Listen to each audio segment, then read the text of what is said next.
do, YouTube? It's your boys, Nuggie and Kudi here. What's good? What's good? Week 5. You know what it is. What do you got this going on this week? Well, in honor of the Week 4 W, I'm wearing my softball jersey because that second half felt like a baseball game, man. We only put up 7 points. Giants put up 3. Come on, you gotta score more runs than that. I think the Dodgers scored more runs last night than that, right? Straight they up. They clinched the series, but god damn, let's go. Get it together. Let's jump into it. Let's start with recap of Week 4. Yep, let's do it. Let's go.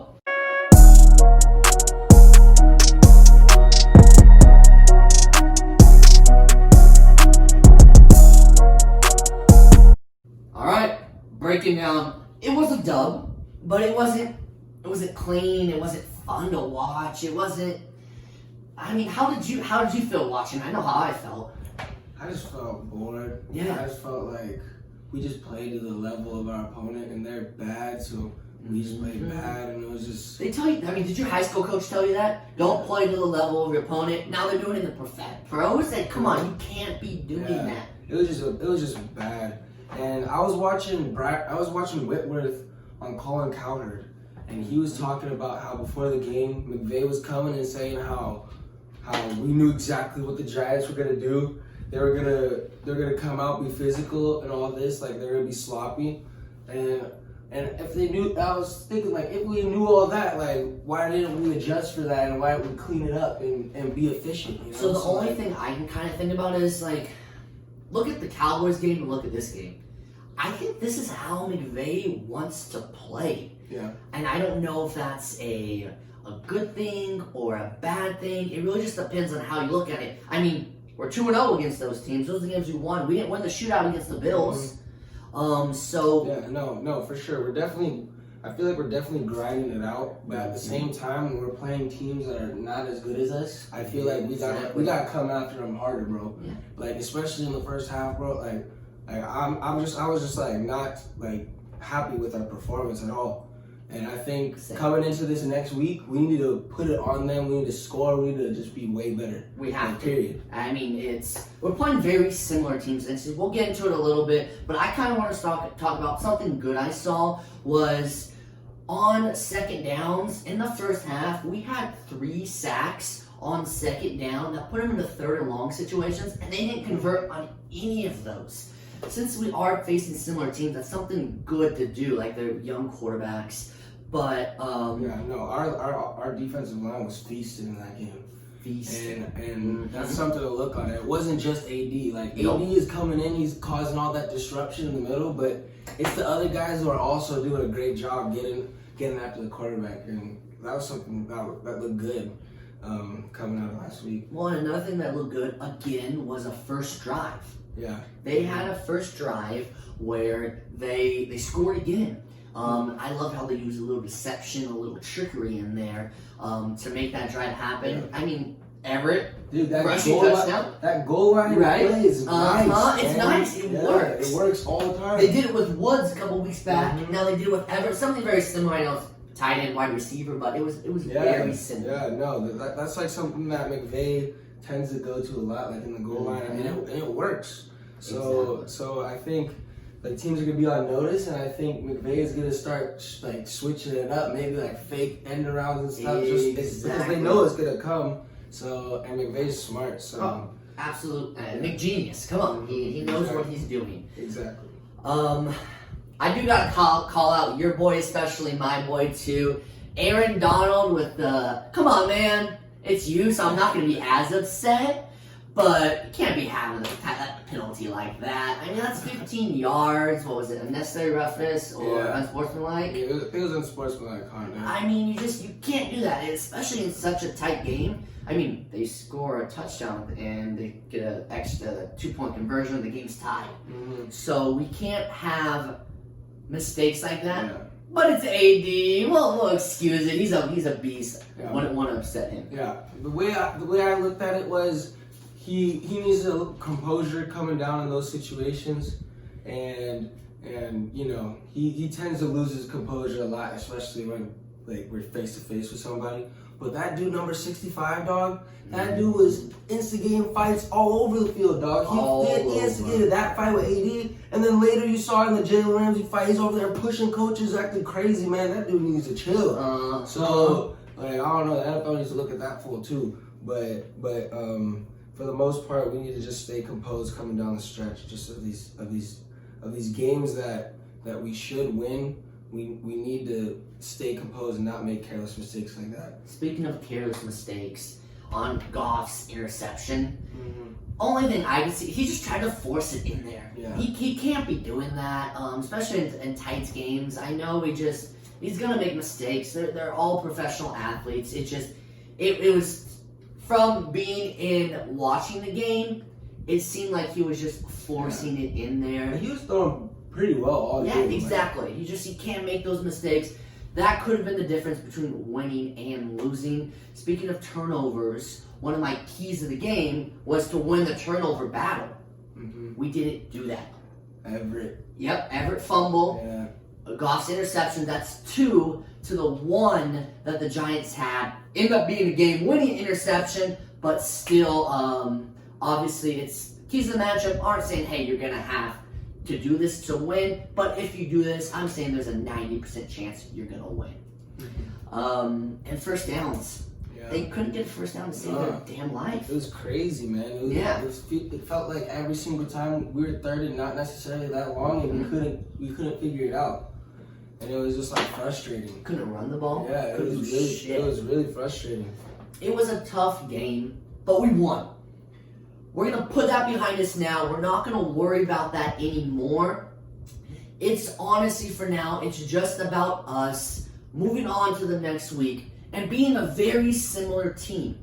Hopefully, I don't wish injury on anybody, but hopefully Chase Young plays next week and not this week, because, I mean, that's going to be good for our run game to be able to come back and get some more steam going into week 6. But let's take a moment before we talk about the game against the Washington football team. Let's take a moment to go back to our Nugget, News, and Nuggets. All right, it's time for Nuggie, News, and Nuggets. So for this episode, I listened to the people. I put a little spice in my nuggets, a little more spicy than what we had last time, and I got the Caribbean jerk from BWW.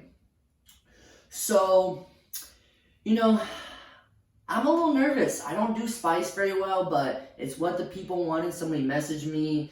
We didn't get any comments, but next time, comment what flavor you want so that I can please the people. That's what I'm trying to do.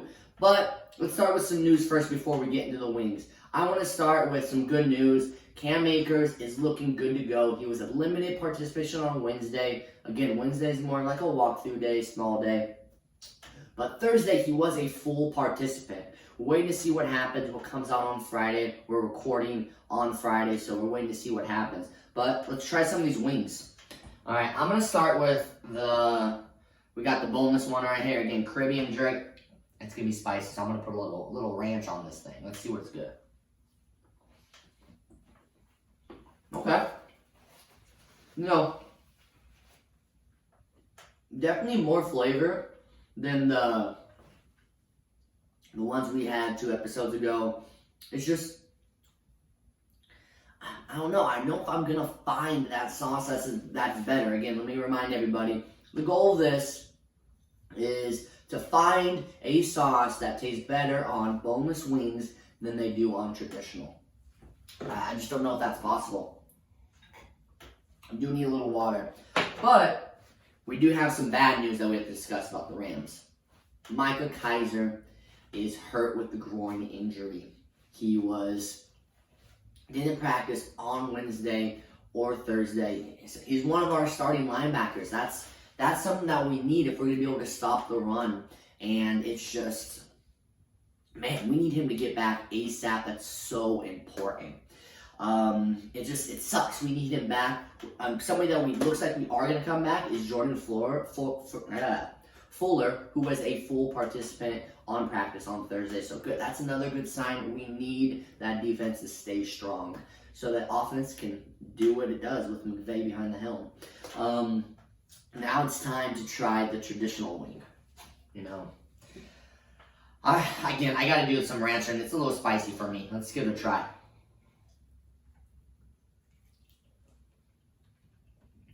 What? There's just so much flavor in that traditional wing. You can't even compete with the bone. The boneless can't even compete with it. So damn good. It's spicy, but if I dip it in ranch, that's actually good kind of wing right there. I might have to get that one again. Maybe not the full order, but there's maybe a couple of them. But I do need the water. Again, that spiciness ain't for me. Some interesting article that I read actually by the Rams Wire was about Cooper Kupp.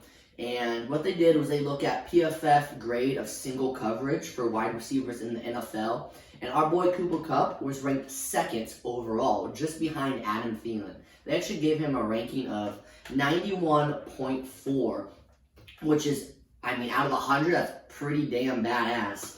He was about a little less than 1 point below Thielen, who was in first, but that's pretty damn good. And we know that. We, as Rams fans watching these games, we know he's damn good in single coverage. It's just good for him to get the respect he deserves. I'd love to see it as a Rams fan. Another thing that's really what I read at the end of that article was that when Jared Goff has targeted Cooper Kupp this year, his passing rating has been 134.7. That is a career high for Cooper Kupp, who's had some damn good seasons. So we want to keep on seeing that coming. We want that to happen over and over again because that means the Rams and Cooper Kupp are being successful. That's what we need. He's our third down guy. He makes it happen from the slot. So we want to keep on seeing Cooper Kupp doing well. The bad news. Man. Troy Hill is down with an ankle injury. He didn't practice on Thursday, so we really don't know the extent of that injury. So we'll have to see what happens. He practiced on Wednesday, popped up on Thursday. So honestly, I just hope it's nothing too bad. They're just being cautious because he's a huge part of our defense, and we need him healthy. That's for sure. That's really all I have for Nuggie news and nuggets. Let's go into breaking down what we got coming up for Week 5, our matchup against the Washington football team. All right, Week 5 coming up. We're playing the football team. Just fun to make fun of them for. They don't even have a name. It's just fun to make fun. Joke at the opponent. We call the Cowboys the Cowgirls. We talk shit to Eagles fans. We left the Giants fans alone. They got enough problems, but the football team. Let's talk about them. And, they got a lot of trouble going on over there. They benched their quarterback, didn't they? Yeah, they actually benched their quarterback. Dwayne Haskins, he was not doing what they wanted him to do. They actually had a 30th ranked offense. He was only putting up 19 points a game, and they were just not satisfied with what he was doing. And so that's why they picked up Kyle Allen from the Panthers last year, so just so he could fill in that backup spot and fill in just in case Haskins didn't do what he was supposed to do. But I was actually surprised because early on it looked like he was gonna have a good year, but then I think he got the raw end of the deal there. Yeah. It's his third coach, I believe. He's had 14 starts, 16 games. He's thrown under 400 pass attempts. That is just. It just sucks to see something that he could be a good quarterback potentially just go and die. Hopefully they trade him away, or they see that Kyle Allen. How did he do last year with the Panthers? They were just all right. He was under Rivera last year with the Panthers, and they were just okay. They went 5-7 with him, and he threw 17 touchdowns with 16 interceptions. So. You can tell that we're gonna be ball hawking. We're gonna be looking to intercept. We're trying to turn out to get him to force some turnovers. So I don't know. We'll see how he does. But I'm interested to see if we are gonna be able to contain their really weak offense, because last week we were able to do pretty well with the Giants, but I don't know, we'll see. But speaking of turnovers, I want to touch on that. The Redskins are on the top end of the turnovers. They've given up 8 turnovers this year already, and the Rams have forced 6, which is in the top 10. So this potentially, if he had 16 turnovers last year, this is his first game coming back playing for a new team. I know he has the same coach in Rivera, but this is a good chance for us to force some turnovers, which is a very big key to the game. It's actually one of my matchups, because I decided that, they played the Ravens last week. I wanted to look at the Browns. I feel like the Browns are more similar comparison to us, because we like to run the ball a lot like they do. We actually ran the ball on 57.1% of times when we're away.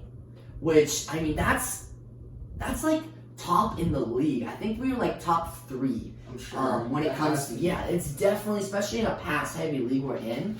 But whenever we look at the turnovers in that game against the Cleveland Browns, they had 24 of their 34 points immediately off of turnovers. 3 touchdowns and a field goal. That is how you lose a game. If we can get, I'm going to say 17 points off of turnovers this week, I'm guaranteeing a win. I think that's the key to the matchup, and limiting Antonio Gibson on the grounds. I mean, that's just huge. Yeah, no, and you're speaking on their offense, and you can tell just by how they got rid of their running backs with Psycho Juice and Kareem. They don't really have any running backs. They don't have many receivers. I think McLaren or whatever his name is, McLaurin, got hurt. I don't know if he's coming back. He's questionable. He's thigh questionable. Injury. So okay, so we'll see if he plays. So you know that their offense isn't that good, and they actually have better pass. So they're better. So we're gonna be able to hopefully cause some turnovers. I'm just worried about the ground. I'm worried about the ground game. Antonio Gibson, I mean, I think he's special. I'm a big fan of him in fantasy. He makes wild plays, and I think we're just gonna have to hold him. Yeah. I mean, I think that's another key to the game. Definitely. No, definitely. And you look at their defense. Their defense isn't really good either. Their defense is pretty lackluster. They actually have better pass defense than they have rush defense, so that works for our favor, because all we do is run the ball and play action. So we're definitely gonna hopefully be able to score a lot more points and have a much more efficient offense than we did last week. I mean, against the Browns, the football team gave up 158 yards. So the Browns were the team that likes to run the ball the most. We were the 3rd. So that's a good sign for us. And who was hurt for them? Oh, Chase Young. Chase Young is hurt, yeah. But if he comes back, then we're still gonna. I still feel good about the game. No, for sure. And we're just gonna have to double team him. But just last week, I'm telling you, man, just like we weren't really protecting Goff in the first half. He was getting a lot of pressure, and it was hard for him to make these passes just because our offensive line wasn't holding up. But we made some adjustments at halftime, and we tightened up that line, and we gave Goff a little more time in the pocket. But if Chase Young plays, he's going to be getting off in his first half especially. So we have to make sure to tighten up that line in the beginning of the game. We can't be lacking in the beginning of the game. We need to put it on them, especially on that offensive line. We can't have Jared Goff getting hit. No. I do want to talk a little bit about our defense, because we talked about how McLaurin is a big asset on their team, but our defense has actually held wide receivers in check. So I'm going to go down the list. Amari Cooper, Michael Gallup, CeeDee Lamb, Deshaun Jackson, Stephon Diggs, Slayton, Golden Tate, John Brown. Every single one of their projected stats, we've held them under. Those are some damn good wide receivers. The best. Those are pretty much the top of the top in the league. There's a couple other ones, but for what we've played so far, we've done a really good job with them. So I know McLaurin's going to get force-fed. Kyle Allen wants to keep his job. So he's going to be trying to force-feed the best player on the field, McLaurin and Antonio Gibson. So if we can shut him down like we were able to shut down Amari Cooper, Stephon Diggs, those number ones for their teams, I feel really good in this game. That's another key to the game for me, shutting down McLaurin. I'm going to say under 80 yards, guarantee win. Okay. Yeah. McLaurin under 80 yards. That's what we need to do. All right. You heard it here first, man. Nuggie just said it. Hold him, and we win. Do you have anything else you want to talk about for this week? No, that's pretty much it for me. I think just looking ahead, I think the main thing we need to do is just put it on them early and just send a message to the league that, hey, we're not going to play to the level of our opponent. We're not going to play incompetent when we play incompetent teams. We're gonna send a message that we're one of the best teams in the NFL. And I think it starts with beating the teams that we're much better than. And I think it should start next week. We have to convincingly beat these teams to make it into those top 10 power rankings because they don't have us there right now, which we think we should be. We definitely think we should be. But I think we have time to go check out what's poppin' in Kudi's corner. Yeah, let's see what's poppin' in Kudi's corner. That's for sure. Let's go check it out. This was poppin' in Kudi's corner this week.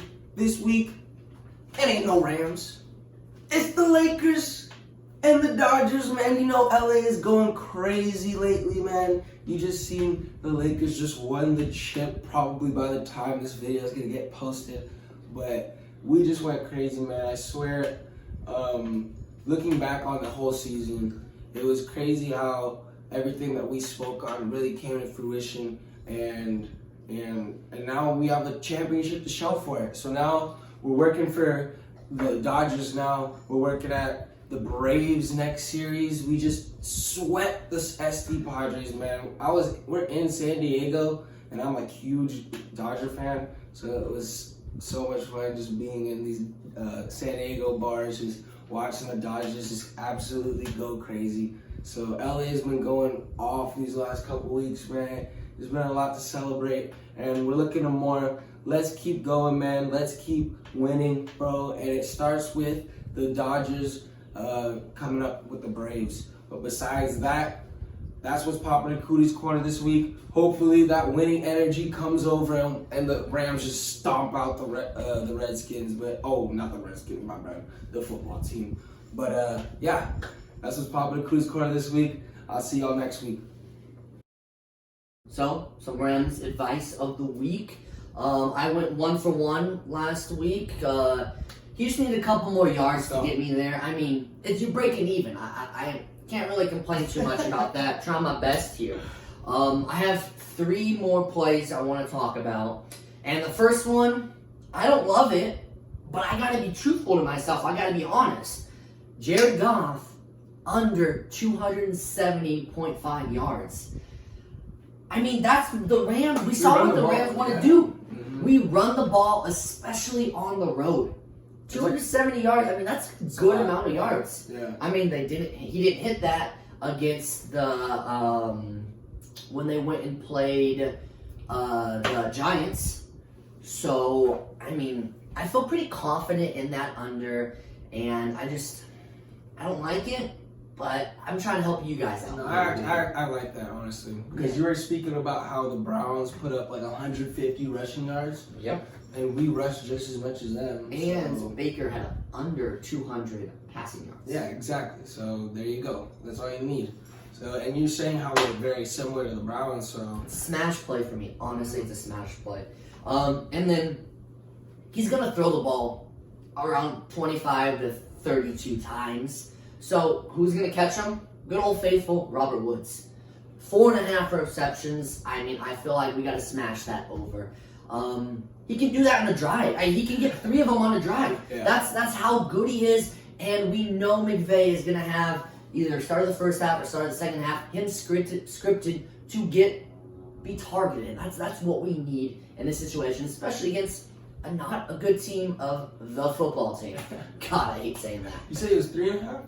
4.5. Oh. Oh, 3.5. I'd be betting the mortgage. We would be recording the shed somewhere if I didn't make that bet.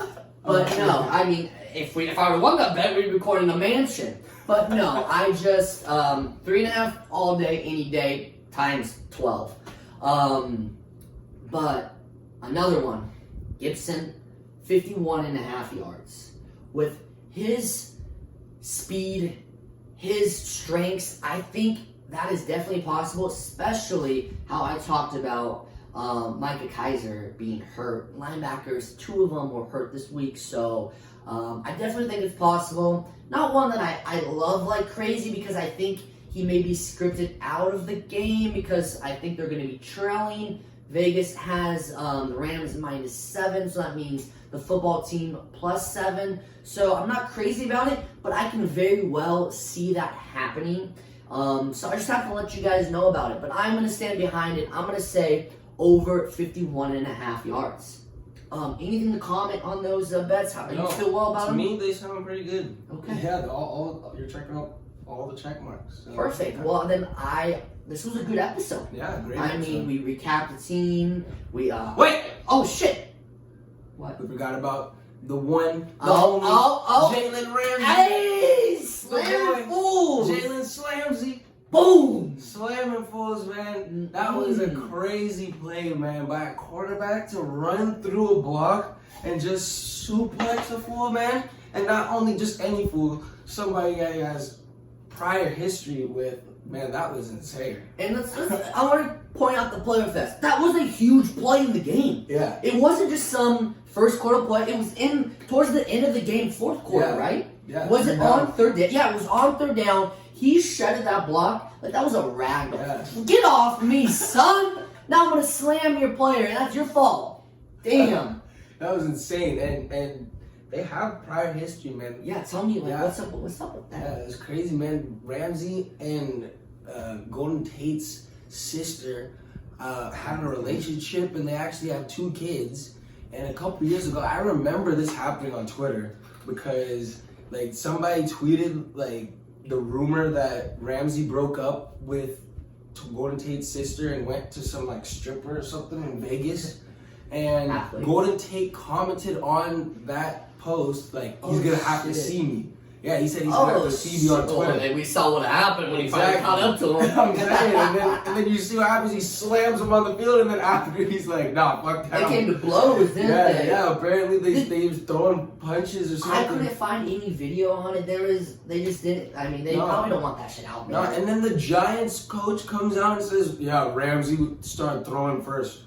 Bro, like, come on, man. That's some media BS, man. You're coming out and just stating that to the media, bro. Like, you know that after he already suplexed that little boy, like, why would he come up and fight him after? Bro? He already did all the damage. Yep, exactly. He already did all the damage to him, bro. Like, there's no reason for him to fight on television. Yeah, bro, on live TV, bro, and that was all over the highlight reels, bro. So like, it was a crazy play. We cannot forget about that, man. No, I mean, in my opinion, I can't take credit. I don't know who said it on Twitter, but they're like, that is one of the most beautiful non-offensive, non-touchdown plays. It was textbook. It was textbook. Yeah. I mean, just I said it already, but the way he shed that block, it was like beautiful play all around. It was insane. Well, you're not gonna cut me off again. Am I good to end the episode? Is there nothing else I don't know? Okay, well. Please take a moment, like, subscribe. It helps us out. Comment. Tell me what wing you want me to try. I'm on a mission. I have to find a wing that is better when it comes on boneless than traditional. Help me find that one. We out? We out, man. Thank y'all for tuning in. Hey, like, subscribe, like he said, and we'll see y'all next week, Ramley. Let's go Lakers. Let's go Dodgers. Hey, LA on top. Let's go.